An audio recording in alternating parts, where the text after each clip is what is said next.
So the day is finally tomorrow. কালকে থেকে আমার এসএসসি এক্সাম শুরু হবে।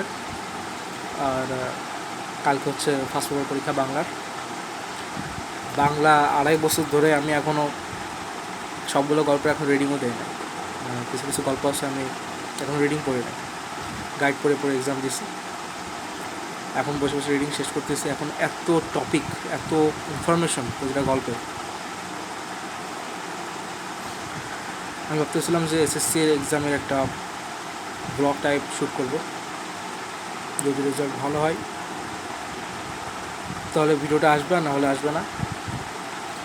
আর গোল্ডেন যেহেতু আমার টার্গেট, সেহেতু প্রতিটা সাবজেক্টে A+ লাগবে।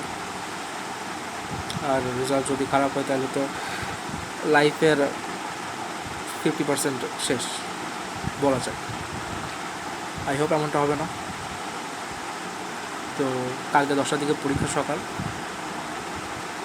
এখন 5টা বাজে। আল্লাহ ভরসা।